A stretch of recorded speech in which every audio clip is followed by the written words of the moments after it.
দখলমুক্ত করতে আমাকে এই কাজটিও করতে হলো। পথচারী এবং যাত্রীদের বিশ্রামের জন্য যাত্রী ছাউনি তৈরি করা হলো, তা অযত্নে অবহেলায় পরিত্যক্ত অবস্থায় রয়েছে।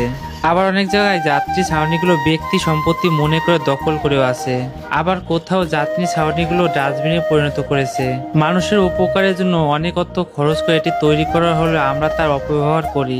সেজন্য এর ভুক্তভোগী আমাদের নিজেদেরকে হতে হয়, কারণ রাস্তার পাশে ঝড় বৃষ্টির সময় এটাই একমাত্র আশ্রয়স্থল। আবার চলতি পথে একজন অসুস্থ ব্যক্তির জন্য এটাই হাসপাতাল। তাই এমন গুরুত্বপূর্ণ স্থানগুলোকে আমরা মূল্য দিতে জানি না।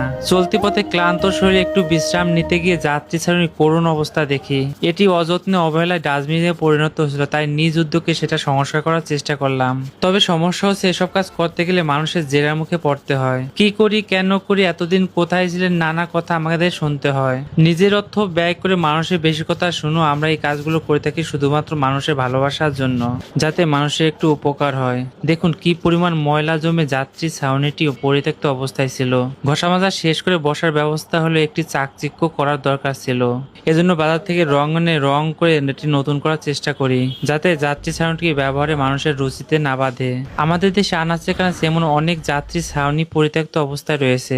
তাই স্থানীয় মানুষের প্রতি অনুরোধ, তারা যেন নিজ উদ্যোগে এগুলো মেরামত করার চেষ্টা করে। কারণ রোদ ঝড় বৃষ্টির সময় এটাই আমাদের একমাত্র নিরাপদ আশ্রয়। কারণ অনেক সড়কের পাশে দাঁড়ানোর পর্যন্ত জায়গা থাকে না। চলার পথে একজন বৃদ্ধ, শিশু অথবা রোগীর এটাই একমাত্র বিশ্রামাগার। তাই এটিকে কেউ অবহেলা করবেন না।